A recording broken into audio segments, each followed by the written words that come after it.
नमस्कार। श्री गणेशाय नमो नमः। सरस्वती नमस्तुभ्यं वरदे कामरूपिणी विद्यारंभम करिष्यामि सिद्धिर्भवतु मे सदा। शिव शक्ति को शिव शक्ति को कोटि कोटि प्रणाम।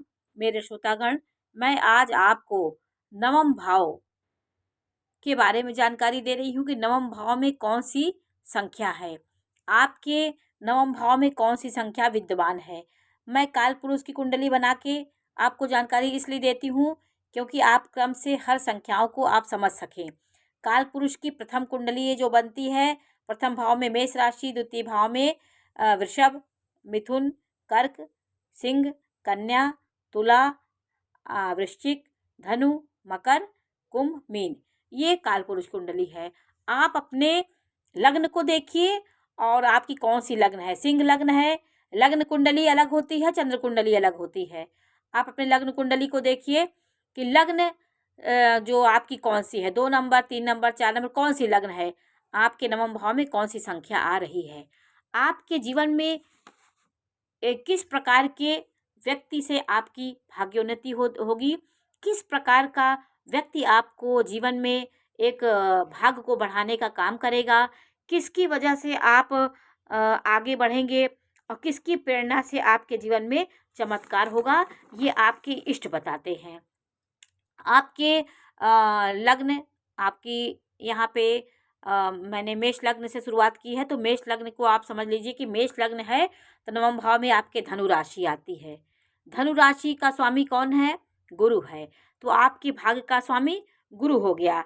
यदि आपके धनु और मीन राशि यहाँ पे आती है, 9 नंबर की राशि और 12 नंबर की राशि यहाँ पे आ जाती है, तो आपके जीवन में कोई संत के रूप में व्यक्ति आपके जीवन में आपकी उन्नति कराने वाला और आपको सही मार्गदर्शन देने वाला जातक आपके जीवन में आएंगे और आपको सही मार्गदर्शन देंगे।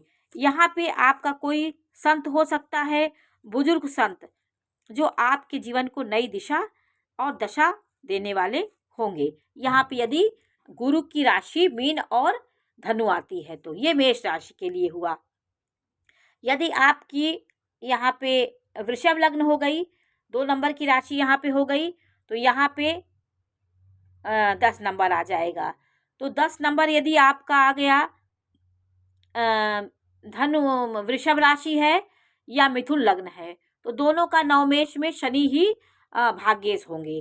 तो भाग्य के स्वामी वृषभ लग्न में और मिथुन लग्न में भाग्येश आपका शनि होगा। यदि शनि आपके जीवन में आपका नवम भाव में शनि आते हैं तो आपके जीवन में कौन आपकी उन्नति करेगा? आपको एक कोई फकीर के रूप में कोई व्यक्ति मिलेगा जो आपको सही राह आपको देगा। सही इष्ट को आप देखने के लिए आपकी एक दृष्टि होनी चाहिए कि आप उस फकीर के द्वारा आप अपने इष्ट को देखेंगे। वो फकीर किसी न किसी रूप को आपको सही राह दे के चला जाएगा, कोई ऐसी बात बता के चला जाएगा जिससे आपकी भाग्योन्नति निश्चित हो जाएगी। यदि शनि आपका भाग्येश है तो मिथुन लग्न में और वृषभ लग्न में भाग्येश यहाँ पे 10 और 11 नंबर की राशि होगी। यदि आपका शनि भाग्येश है तो आपके कोई फकीर के रूप में आपका इष्ट मित्र मिलेगा जो आपको सभी कष्टों से आपको मुक्ति दिलाएगा और आपको सही प्रेरणा दे के आपका मार्गदर्शन करेगा। हमारे ज्योतिष शास्त्र में नवम भाव ये पूर्व जन्म को भी बताता है, ये आगे होने वाले जो जन्म हैं उसके बारे में ये बताता है। और पंचम भाव जो होता है वो आपके पिछले जो आपके बीत गए हैं उस कर्म को ये दिखाता है। पूर्व जन्म की बातों को ये नवम और पंचम भाव बताता है।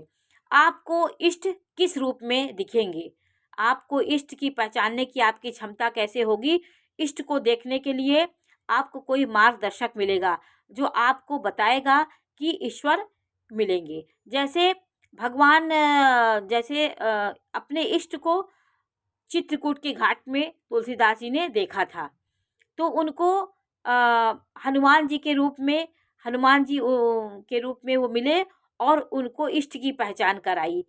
तो उस समय भगवान जी अवतार लिए रामचंद्र जी, और जब त्रेता युग में लिए, लेकिन भगवान को आप यदि अपनी इच्छा से अपने इष्ट को पहचानने की अंतरात्मा में ललक है तो आज भी आपको किसी न किसी रूप में इष्ट आपको दिखेंगे। तो आपका भाग्यवर्धन कर सकते हैं, कोई भी कर सकते हैं, आपके जीवन को आगे बढ़ा सकते हैं।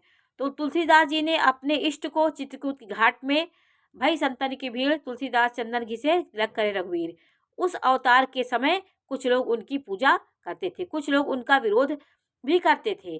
तो ईश्वर की तरफ पूजा कर रहे जो भी ईश्वर की पूजा करते, पंचम भाव को देखना जरूरी होता है। जो बलि ग्रह होता है, पंचम भाव बलि है, नवम भाव बलि है, वो इष्ट के रूप में आपके जीवन में काम कर। दो ये ऐसे भाव हैं जो आपको इष्ट की शक्ति प्रदान करते हैं, इष्ट को बताते हैं।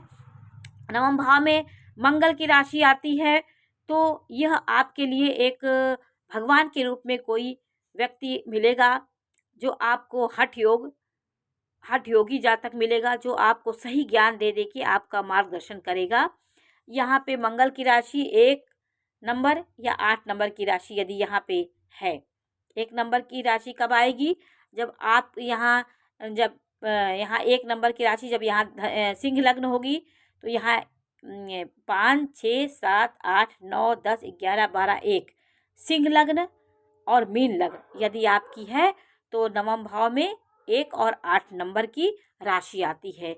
यदि एक मंगल आपका भाग्येश है, मंगल यदि आपका भाग्य का स्वामी है, तो आपको अपने इष्ट की तलाश के लिए, यदि आप अपने इष्ट की तलाश कर रहे हैं, तो कोई ऐसा हठ योगी व्यक्ति आपको जीवन में मिलेगा जो आपको सही ज्ञान दे देगा और आपके जीवन को सही दिशा और दशा आपकी दे देगा। आपको आपके जीवन का मार्गदर्शन करने के लिए कोई हठ योगी आपके जीवन में आएगा, जिसके प्रभाव से आप उन्नति के शिखर पे पहुंचेंगे और आपको वो ज्ञान दे के आपके जीवन को धन्य बना देगा।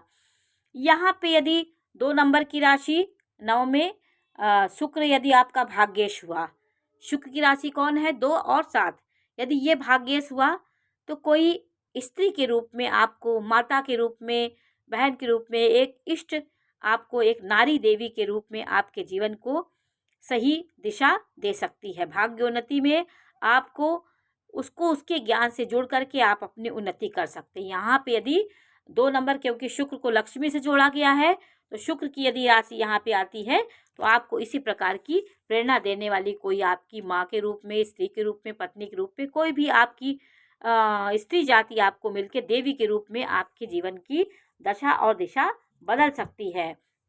यदि आपका भाग्येश भाग का स्वामी बुध हुआ, यहाँ पे 3 नंबर की राशि या 6 नंबर की राशि आती है। आप अपने लग्न से देख लीजिएगा कि आपके तीसरे नंबर में कौन सी राशि आ रही है। यदि बुध की राशि आती है तो कोई नवयुवक के रूप में आपके कोई भाई, कोई आपका व्यक्ति होगा जो आपके जीवन में उन्नति, उसके द्वारा आपकी उन्नति हो सकती है। भगवान श्री राम जैसे युवक थे, युवक के रूप में जब वो अपने किसी के जीवन में उद्धार किए, युवक थे, तो उसी प्रकार आप भी कोई युवक के माध्यम से आप उन्नति कर सकते हैं। वही आपको मार्गदर्शन आपका देगा युवक के रूप में, क्योंकि युवक ग्रह है, बुध एक युवा ग्रह है, तो युवा के रूप में कोई आपका इष्ट आपको मिलेगा और आपकी दिशा को बदलेगा। यहाँ पे सिंह राशि यदि आती है, 5 नंबर की राशि यहाँ पे आती है, तो आपको कोई संत, इष्ट संत के रूप में आपको मिलेंगे और संत के द्वारा आप मार्गदर्शन करेंगे। कोई संत, धार्मिक व्यक्ति आपके जीवन को मार्गदर्शन कर सकता है। यहाँ पे 4 नंबर की राशि आई तो कोई आपको शिव भक्त मिल सकता है, जो शिव भक्त इष्ट के रूप में आपको मिलेगा, जो आपको सही मार्ग देगा। माँ के रूप में कोई करुणात्मक एक ब्राह्मण के रूप में कोई आपको मिलेगा, जो आपके जीवन को बढ़ाने वाला जातक हो। यहाँ पे चंद्रमा की राशि आई तो कोई कोमल प्रकृति का व्यक्ति, संत, पुजारी और ब्राह्मणत्व आपके वाला व्यक्ति आपके जीवन को सही दिशा दे सकता है, शिव भक्त होगा और सच्चे हृदय का, कोमल हृदय का व्यक्ति आपके सही इष्ट के रूप में आपको आएगा, आपके जीवन को बदल देगा। तो इस प्रकार आपकी नवम भाव में कौन सी राशि आएगी, आप इसको देखना है आपको कि नवम भाव में मंगल की राशि आ रही है, तो आपके जीवन में कोई हठ योगी आपकी दिशा दशा को बदलने के लिए आएगा और आपको ज्ञान देगा। उसी के ज्ञान के प्रभाव से आप आगे के मार्गदर्शन करेंगे। यहाँ पे शुक्र की राशि आती है, कोई देवी के रूप में कोई नारी आपके जीवन को समस्या आपकी हल करेगी, आपका भाग्योदय करने में उसका हाथ होगा। ये आपके नवम भाव के स्वामी बताते हैं। मिथुन और कन्या है, युवक कोई आपके जीवन में आएगा, युवक के रूप में, जैसे भगवान श्री रामचंद्र युवक के रूप में थे, कितने लोग का उन्होंने उद्धार किया, कितने लोग को उन्नति कराई, वही आएंगे, वही आपको उसके रूप में आकर के आपके काम बना देंगे। तो किस रूप में इष्ट आपके जीवन में आएंगे। सिंह राशि है, यदि ये नवम भाव में सूर्य है, तो कोई संत के रूप में मिलेंगे और आपके जीवन को संत से मार्गदर्शन आपको मिलेगा। धनु मीन राशि है, बृहस्पति की राशि यहाँ पे है, तो बुजुर्ग संत या गुरु के माध्यम से आप अपने इष्ट को पहचानने में आपकी मदद होगी। कोई गुरु के रूप में आपका गुरु आएंगे और आपको मार्गदर्शन देके जाएंगे। और शनि की राशि है, तो कोई फकीर के द्वारा आपका मार्गदर्शन होगा, उस फकीर के रूप में इष्ट आपको दिखेंगे। तो आपकी पैनी नज़र होगी, तो आप जब उन्नति के शिखर पहुंचते हैं, तो किस व्यक्ति के द्वारा आपका भाग्योन्नति हुई, किस व्यक्ति के मार्गदर्शन से आप आगे बढ़े, ये आप समझेंगे। तो भली भांति इसको समझ करके आप अपने इष्ट को पहचानने में आपकी मदद होगी। तो आज हमने आपको नवम भाव में राशि के अनुसार आपको जानकारी दी कि कौन सी राशि यहाँ पे नवम भाव में बैठी है और इष्ट को किस रूप में आप पहचानेंगे, आपके इष्ट किस रूप में आपकी भाग्योन्नति में सहयोग देंगे और आपका कायाकल्प होगा, आपका दशा और दिशा बदलेगी। तो आज हमने आपको नवम भाव के बारे में जानकारी दी। जानकारी कैसी लगी हमें अवश्य बताइए। चैनल लाइक करें, सब्सक्राइब करें। मैं इसी प्रकार की जानकारी देती रहूँगी। नमस्कार।